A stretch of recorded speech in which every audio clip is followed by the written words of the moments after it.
Bonjour à tous, Zach Mwikassa, fondateur de Mwikassa House. Merci à tout le monde, excusez-moi, on ne pourra pas faire tout le tralala aujourd'hui, on a très peu de temps. Merci à tous les anciens, à tous qui nous suivent depuis longtemps, vous êtes très appréciés. Merci à tous les nouveaux, votre première fois avec nous, enchanté. Et j'espère qu'à la fin de cette vidéo, vous n'en sortirez pas bredouille. Pour savoir où on va, il faut savoir d'où on vient.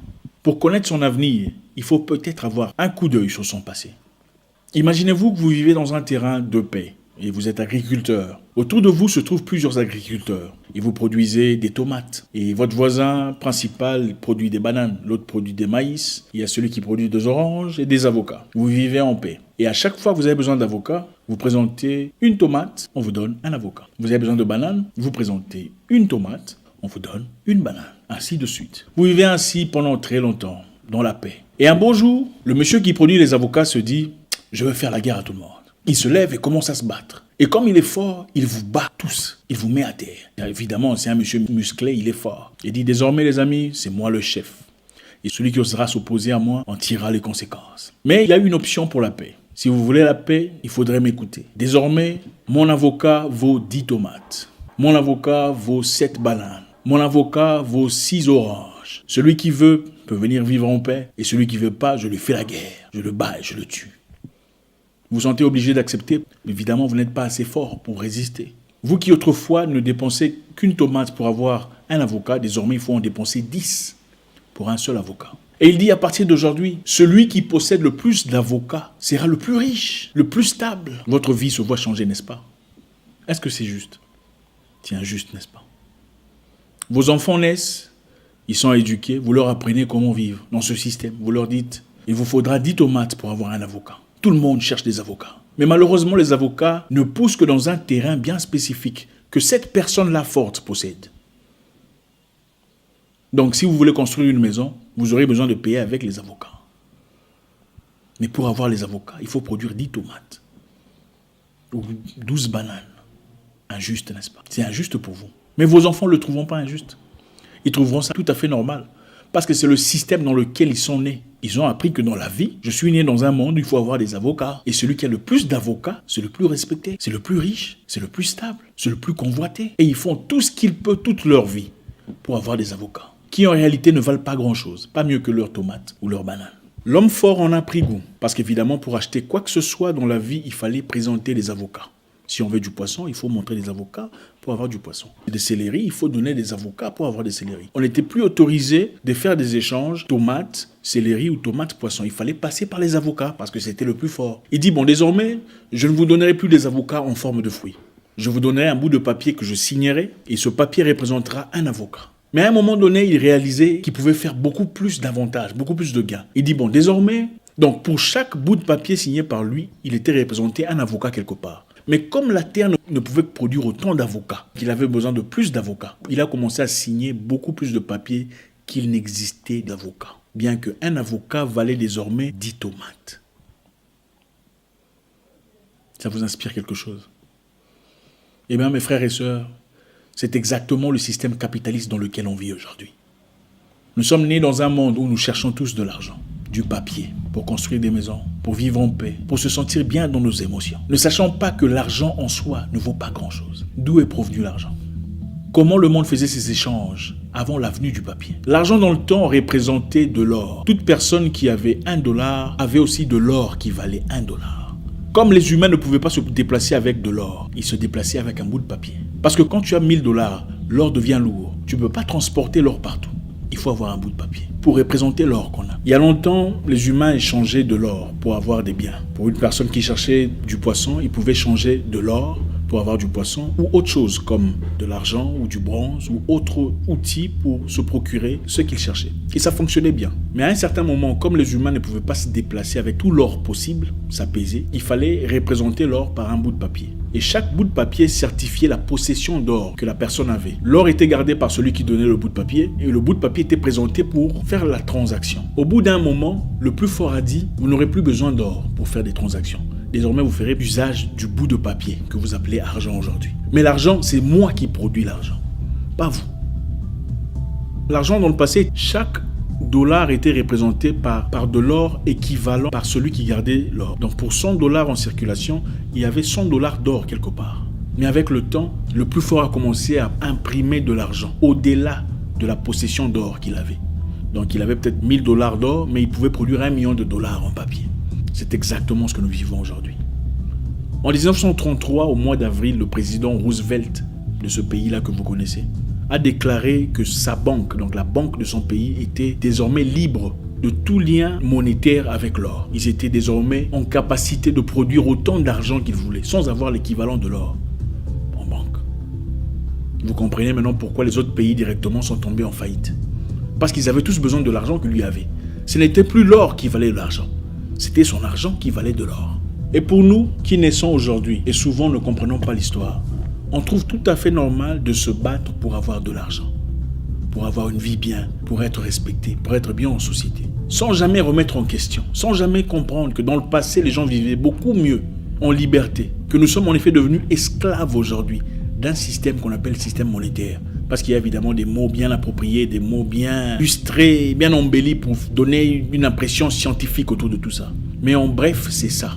Donc, pour banaliser tout ça, je vous dépouille de tout ce que vous avez. Désormais, c'est mon bout de papier qui a de la valeur. Il vous faut mon bout de papier pour construire vos routes, pour construire vos maisons, pour donner une vie à votre société. Et si vous vous y opposez, je viens vous bombarder.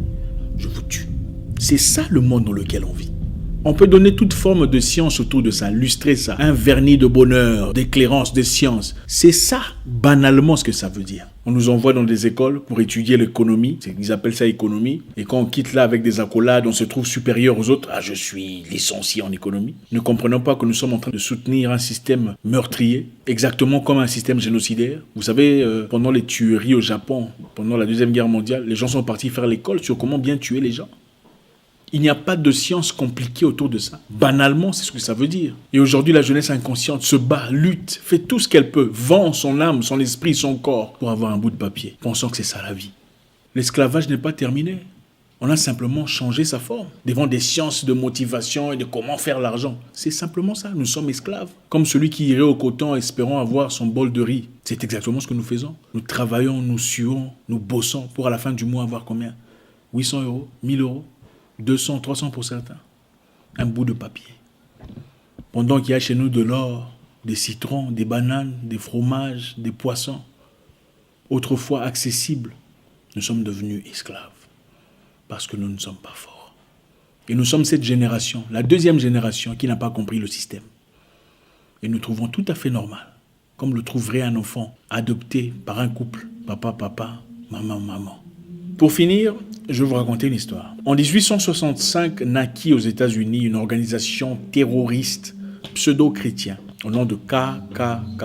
Il s'agissait ici de gens qui avaient pour but de terroriser ceux qui nous ressemblent, de brûler vifs, de battre, d'abattre, de blesser et de détruire toute aspiration professionnelle de ceux qui nous ressemblent, de garder sous le joug de l'esclavage. À cette époque-là, beaucoup de ceux qui nous ressemblent étaient libérés, libres de travailler, libres de vivre leur vie comme ils l'entendaient. Et dans une petite ville, Tulsa, à Oklahoma, on voyait revivre, naître une communauté de ceux qui nous ressemblent forte, une communauté libre. Et pendant la Première Guerre mondiale, ceux qui nous ressemblent sont partis représenter les États-Unis en Europe dans leur campagne de guerre. Ils ont été vaillants, braves, ils ont lutté pour ce pays qui les a terrorisés pendant longtemps. Ils sont rentrés et n'ont jamais vraiment reçu les récompenses qu'ils espéraient. À Tulsa régnait une communauté nouvelle. De ces gens-là qui nous ressemblent, qui travaillaient, bossaient, s'amélioraient. Il y avait des hôpitaux, des dispensaires, des pharmacies, des restaurants, des hôtels, des banques. C'était la Black Wall Street. Et c'est là que ceux qui nous ressemblent montraient leur capacité d'avancer, de progresser, de créer une société stable et moderne.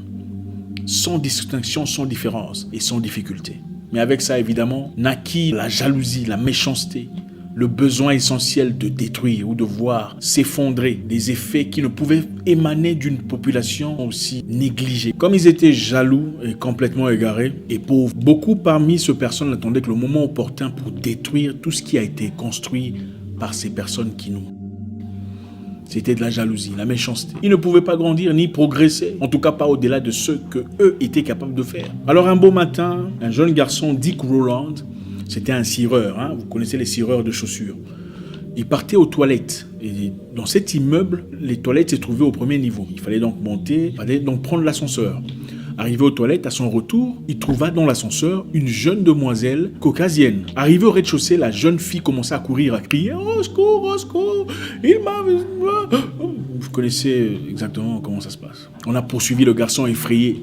On l'a arrêté. À son arrêt, le journal a écrit directement « On a arrêté un nec qui s'est forcé sur une fille sans procès, sans distinction, sans quoi que ce soit. » Directement. Et ceux-là se sont préparés. On a écrit « Ce soir, nous allons détruire tout ce qu'ils ont construit. » Et ils sont descendus dans les rues de la Black Wall Street. Ils ont commencé par bombarder avec des avions, une douzaine d'avions de guerre. C'était venu d'où? Douzaine d'avions de guerre? Une douzaine d'avions de guerre a bombardé la Wall Street. Les hôpitaux, les dispensaires, les pharmacies, les restaurants, les casinos, les shops, les boutiques. Tout ce qui a été construit, les immeubles, les locations étaient brûlées en feu. Et on a massacré toutes ces personnes avec des mitrailleuses. Pas arme pour personnel. Mitrailleuse, c'est une arme de guerre. Où est-ce qu'ils ont eu ça? Et la Wall Street était par terre. Après avoir tué autant de personnes. La Black Wall Street était en ruine. Un rêve, des idées construites depuis des années, 400 ans de travail. Pour une communauté brisée depuis ses profondeurs, qui ne sait qu'à se retrouver, à trouver un moyen de survivre dans une société aussi difficile. Tous leurs rêves étaient partis, envolés. Les lignes de téléphone étaient coupées, le télégramme était coupé pour empêcher toute communication avec le monde extérieur. Donc pour massacrer comme il se devait. Et curieusement, il y avait des camions qui partaient dans chaque maison avant d'être brûlés pour piller. Pour piller les chaises, piller les fauteuils, piller les lits, piller les frigos. Oui, piller les machines dans les entreprises, piller tout ce qu'il y avait à piller. Et ensuite brûler. Mais bon, aujourd'hui, on nous donne l'impression que c'est seulement un groupe de personnes qui pillent. On a pillé des bijoux, des magasins, des boutiques. On a tout pillé, tout dévalisé, ravagé. Ils ont bombardé une église, la grande église construite par cette communauté pour se réunir, se recueillir. Elle a été brûlée, mise à terre. Elle était tellement belle, tellement bien construite qu'il fallait nécessairement la détruire. Chaque homme parmi ceux qui nous ressemblent ce jour-là était soit mort, blessé, arrêté ou confiné de force. Des jeunes garçons de 15 ans et 16 ans avaient des mitrailleuses pour éliminer cette communauté de la Black Wall Street. Sans remords. Après avoir tout détruit, pendant que tout le monde était détenu, emprisonné ou confiné de force, on a obligé une carte. D'accord, il fallait avoir une carte signée par un blanc pour autoriser à chaque personne de couleur de sortir ou de vaquer à quelconque occupation. Il fallait qu'un blanc signe, disons, ah d'accord, il travaille pour moi, pour qu'il sorte. Sinon, vous restez confiné, emprisonné. Ils ont voté une loi. Ils ont voté une loi exigeant à ce que toute personne voulant reconstruise sur des normes anti-inflammatoires. Je ne sais pas comment vous appelez ça chez vous en France. C'est-à-dire construire avec des matériels qui ne brûlent pas. Et c'était extrêmement cher, inaccessible à ces personnes à cette époque-là. On a fait ça exprès pour garder la Wall Street par terre. Il n'y a rien de nouveau sur terre, mes frères. Je pense qu'il est important de parler du passé. Parce que beaucoup de gens vivent encore dans un monde de rêve. La mondiale. Avant de vous mondialiser, il faut vous connaître, vous personnaliser. Tu ne peux pas mondialiser le monde avant de personnaliser ta vie. D'abord, savoir ce que tu représentes. Où est-ce que tu es? Tu es arrivé là comment? Il ne suffit pas de crier oh, on ne nous aime pas. Il faut comprendre qu'est-ce qui se passe. Qu'est-ce qui s'est passé dans le passé? Qui a combattu la guerre pour toi? Sont-ils morts en vain? Lumumba, Sankara, Marcus Garvey, sont-ils partis en vain? Marcus Garvey, tu connais pas. Mais tu connais Kim Kardashian, Beyoncé, Shakira. C'est une honte, mes frères. Il n'y a rien de nouveau sur Terre, mais il faut comprendre le combat dans lequel nous sommes. Ceux qui luttent aux États-Unis aujourd'hui le font pour des causes bonnes. Mais il y a des gens qui brûlent les rues pour donner une justification de force afin que le gouvernement vienne battre. Ceux qui brûlent les rues aux États-Unis aujourd'hui ne font pas partie des communautés qui veulent le bien de notre communauté. Ils sont là pour faire voir au monde. Voilà, regardez comment. Ils ne peuvent pas lutter en paix. Ils détruisent toujours. Ils sont en effet des intrus. Ils ont été envoyés pour faire ça. Pour que l'on déclare martial law et que le gouvernement soit entre les mains du président et que le président envoie l'armée et que l'armée fasse ce qu'il a à faire. Il n'y a rien de nouveau sur Terre. Ceci s'est passé en 1921, il y a moins de 100 ans et on pense que les choses ont changé. On pense que soudainement, les gens vivent avec beaucoup de choses dans leur cœur. Ils ont peut-être eu cette opportunité, cette brèche de montrer de quoi on est capable. Tous qui ne ressemblent pas ne sont pas méchants. mais penser qu'ils sont aussi tous bons serait aussi stupide que penser son contraire. Merci infiniment. Merci encore infiniment pour ce moment d'intimité. Ça fait plaisir. Il faut se connaître, il faut se découvrir. Nous ne nous connaissons pas. On nous a fait croire que connaître le village de son père, c'est le début de la sorcellerie et de l'enfer et de la perdition éternelle. Pourquoi tu veux connaître le village de ton père ou la langue de ton père? Il faudrait par contre connaître Paris, Londres et Bruxelles. Qui vous a dit ça? J'espère vous parler encore très bientôt dans une nouvelle vidéo. Au revoir.